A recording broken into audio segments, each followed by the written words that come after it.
You know, I always feel like that guy from the USC when we do this. We are live. That's right, from ArchLIGHT Summit 2022. You with Get a Grip on Lighting. And you know what? I just brought this other gentleman on here. I don't know his name yet. Peter from Augusta, from Kasambi. Peter Augusta from Kasambi Technologies. And our friend Al Usinski, Inside Lighting. Greg Eric, is so happy to see you in person Michael and and have you Greg, back on the show again. I'm yes, Good to so see you happy again. about that. Yes. get a grip in. I know Yeah. Peter, and hello Yep. again, Nice to Peter. see you, Al. Yeah, It's isn't it great to be exciting here. to be here? Oh man, We got people, we got lighting products, we have lots of customers coming through the yes. trade show. We had the Nailed convention here, so we have some awesome innovative lighting distributors walking the aisles here in Dallas. We have a koi pond behind us. I mean, Oh yeah. what lighting event has a koi pond other than ArcLight Summit? Well, it's Texas. You like to fish, That's true. so we're That's going true. fishing later. Yes. Yeah, but you know what? The other thing too is like Get a Grip on Lighting is here in person. It's in 2.5 years. When's the last time we've been rolling like this? It's In got to be person, I've been doing it. Even this is your first two and time two and a in. half years. 2.5 years. Yeah, yeah, for So sure. we're so happy to be back, Al. Where's the news taking us? Where are we going? Well, you're on the show floor. A lot of talk about controls, a lot of talk about tunability, and that there's that circadian thing where are we going to give people the control over their lighting, or are we going to prescribe what the circadian is? Like, where are we going with this thing? I think it depends on what part of the lighting biosphere you're in. I would say hire a good lighting designer and let them guide the end user, whoever the lighting stakeholders are on that project. Mm, But I'm going to defer that question to Peter, who happens to work for a global leader in controls. Peter, what are your thoughts on that? By the way, Peter's with Kasambi. Kasambi What do you have? Technologies, yeah. yeah. Um, Lighting design, yes. Hire a good lighting designer and so on. Sure. But as far as Kasambi is concerned, wireless controls is concerned, color tuning, RGB, W, real color, and human-centric lighting, that's all part of the new systems. I don't think we've decided yet, though. See, I think we're at a place where it's like because circadian is prescriptive. You don't get Mm. to choose it actually. Meaning, how is it going to run in the Yeah, environment? it's got to be 1800 at 7 in the morning. Then it's going to be 5,000 Right, Kelvin at noon. And it's right. going to be this bright. Like you don't get to choose it. Mhm. Whereas I like the tunability piece. I Mhm. like taking control of it. I like to find out who is in charge of this space and Mhm. how can we give them control over the lighting, easy and fun But I for think them. I think circadian is a choice. No, it's Like not. you can choose to get out of the sun. If you don't want to be in the sun right now, you can go inside, right? So you have control over that. So It's interesting though, is that where is this going to go with lighting design? Are lighting designers based on uh, the area, what the end user wants in the space? Are they going to be the prescription? Are they going to write the prescription for that specific location? As a lighting controls company, we just play what they ask us to do. Mm. If you want to press 2700K and have it find its way up to 5000K and kind of go back down, great, we can do that. The physiological ramifications of how that's going to affect your body is going to be up to somebody with some expertise. sure. The control company is not going to take that. We're going to have somebody say this is how you're going to play it. You know what's interesting, Al? I don't know if you saw any of the work that we were doing with PNNL and Andrew Wilkerson and Sarah Safranek when they were talking about data mining and the tunability. And what's interesting is that they found out who was owned the space, like who was in charge of the lighting system in the room, whether that's a NICU or a classroom or whatever. And then they gave them control over the lighting. What do they do with it? And the teachers used it. The teacher would dim the lights when the kids came in from recess and warm them and leave it for 5 minutes. And then she would turn it back up to 5,000 K after, but just got everybody settled down. She actually used her little scenes on the wall, and the kids would come in. She'd push her calm down scene, and everyone would relax. And then she would push her, now it's time to teach scene, and she would go up and teach. That's so amazing. Like, that people, we can give them that control over their lighting. We have to do this. It's a moral obligation, Al Usinski. Well, moral obligation or not, it's awesome that we give that flexibility to the Yes. occupants, to the end users. And you mentioned the NICU and the classroom, and for every teacher or every nurse that's using that capability, I'm arguing. I'm not trying to be, negative. I'm just trying to be a realist here. I bet there's 10 or more nurses or teachers who don't use those capabilities that are embedded into those scene controllers, because a lot of times, just like when there's a dumb old wall box dimmer on the wall, it's used as a expensive light switch on and off 100% to zero. And I think part of it is, and I think we're doing a better job as a lighting industry of getting this message out of our biosphere of lighting people and into the general public. And even, like Apple, when they create a new feature on the phone to have, reduced blue light at night, Sure. that helps the general education of the population, so that elementary school teacher who might not know lumens from lemons knows that blue light does certain things to people's biological makeup. So from that perspective, though, having that capability is very exciting. And giving it to people. But it makes me wonder, are we designing systems? Are we selling systems? Are people utilizing Kasambi and other control systems to make the facility manager happy? No. Or to make that occupant Who happy? is in charge of the lighting system of the space? Okay. That's the question you have to answer. Yes. But Right? does Like, it- whose lighting system is this? It's the occupant. It's the teachers. No, it's not. It's not the students. It's the teachers. right. It's the teacher's lighting system. It's the nurse's lighting system. Okay. Right? Like in the NICU, one of the what was so wonderful about Andrea is that nothing that she planned worked out, and all her greatest discoveries she found by accident. Right? Like the best thing about the tunable lighting is that, you know what, it started at 1700 Kelvin and at a low light level, and we turned it on over half an hour, and then the nurses reported to us that they didn't have to wake people, mothers and babies, up in the morning. Everybody was already awake from the lighting system. That is so amazing, dude. You understand what I mean? And we didn't have to tell people to go home Right. because we just dimmed the lights and warmed them, and everybody started looking at their watches in the hospital, saying, it's time to go home. I think that nudging, that cueing piece is very powerful, and all we have to do is give people simple, easy access to control. Isn't there a responsibility that goes along with that? And the idea that a teacher can, lower the intensity and the color of the light to make the kids calm down. That's one thing, and it's probably a good benefit when you're a Sure. teacher of Grade kindergarten twos, and so grade on. two or something. But take it to the NIC unit. There is a physiological effect on those children. Take it to a senior living. This is the only way that they get light. So there is a responsibility there, and that's a much bigger question because if there are physiological effects, it's like, I'm going to drug Al here with light. Do it. He may or may not want it, but Right.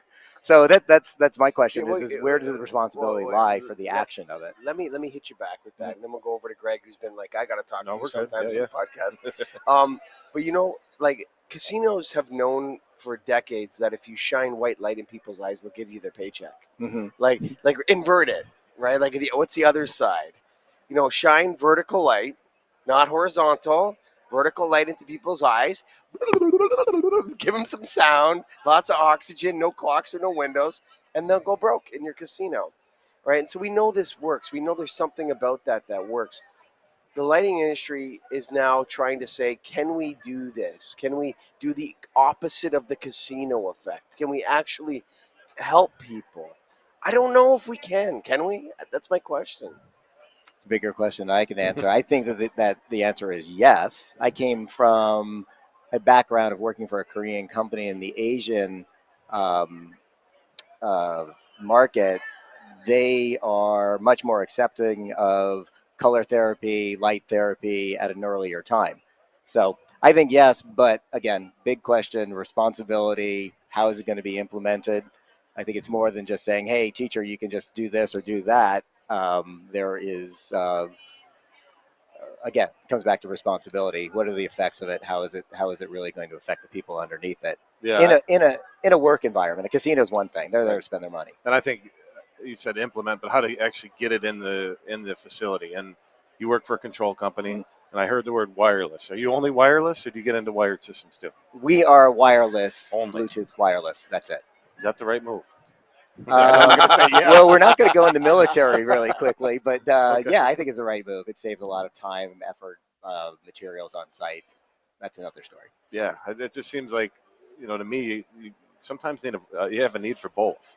Or facilities have Yeah, a need absolutely. where they have to wire it. Sometimes wireless makes sense, but You guys are taking a stand. You're saying wireless is the way we're doing it. We're seeing, along with a lot of research, seeing that the largest growth in controls is going to be wireless. Okay. Wireless gives you, again, material savings. It gives you a lot of time on site savings. Yep. It even gives engineers a lot of, well, takes a lot of the harder decisions that they got to make when they're designing their electrical diagrams away. So there are a lot of benefits for that. But yeah, there's definitely environments where wired and wireless have to coexist. Sure. And we can take commands from wireless or wired systems as well. Yep.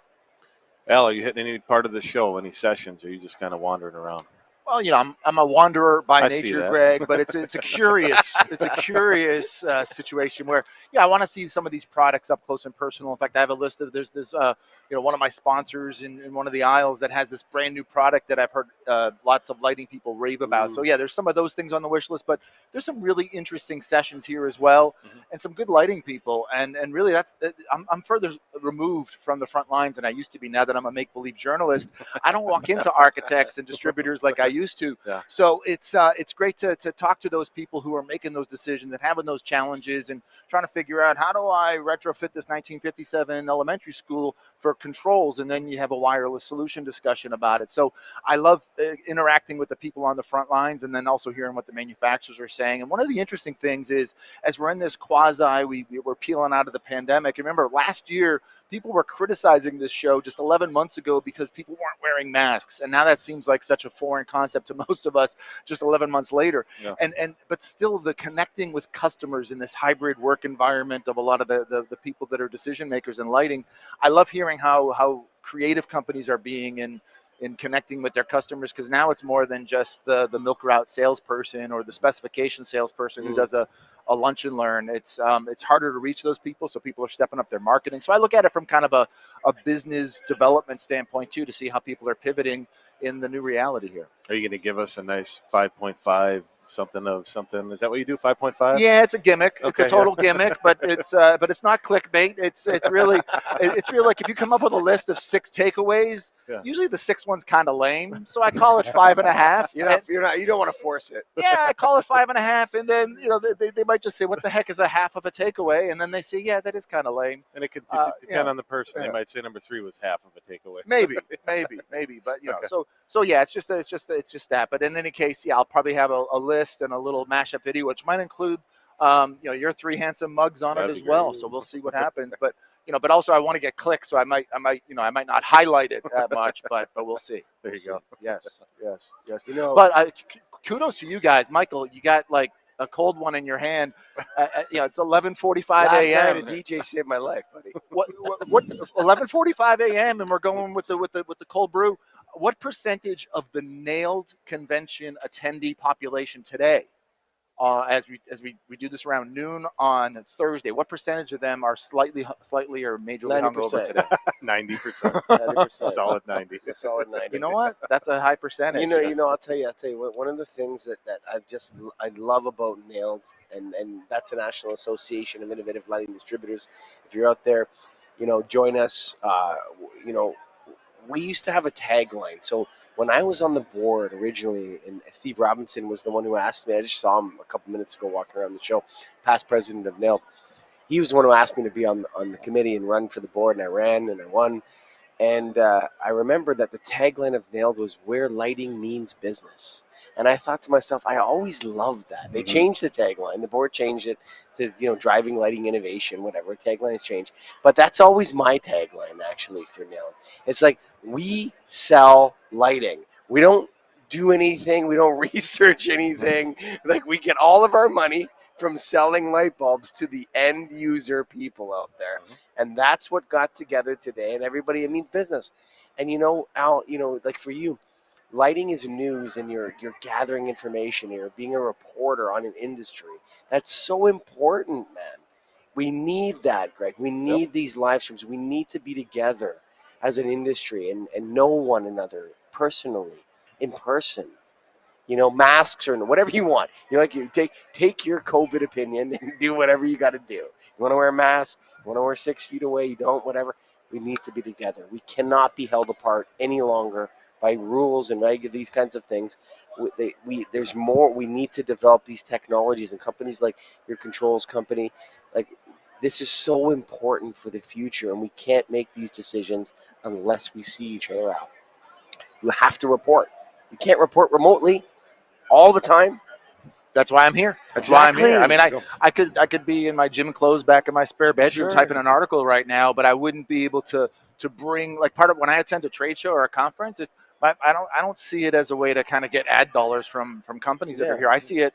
My main mission is to bring the event to people who chose to or aren't able to attend, Yep. and that's the deal. So there's no better way to do that than to be here. And by the way, it helps increase my lighting IQ when I attend some of these seminars or sit in on the Nailed conference yesterday, or engage in conversations like this where I just picked up a couple things from Peter that I hadn't thought of things in that way. So yeah, it helps us all kind of become better lighting people, even if it doesn't affect our day-to-day work or that project we're working on tomorrow. These remote things, the Zoom stuff, that's just an addendum to life. Mhm. Like that's not the way it's going to be ever. We need to get together. Oh God, I hope it goes back to just live.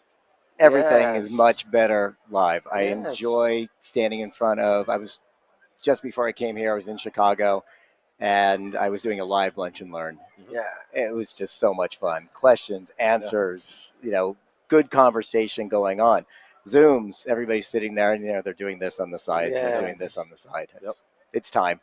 Yeah, it's so nice to. And you know what the best thing is? Like, I actually love people. Like, I really love other human beings, like deeply. When I meet them, Cindy and Give me help. Aaron and all the people here. I'm being serious with you guys. Like, it's so nice to be with people actually, and just be close to them and shake their hands and have a laugh with Al while he takes a video of me in the car or whatever. Like, that's the essence of life. And in the lighting industry, it's about the people, most importantly. Whether it's the journalists, the manufacturers, the distributors that are having their conventions at the ArchLIGHT Summit, these are the things that we need to do, Greg. We got to keep doing it. Keep after it, man. Yeah, for sure. Yep. If you made it here to the end, you got to go check out our friends, Keystone They're our Technologies. friends. Come on, man. Yeah. Go to the Big Easy, Light Made Easy. That's right. KeystoneTech.com. That's KeyStonetech.com.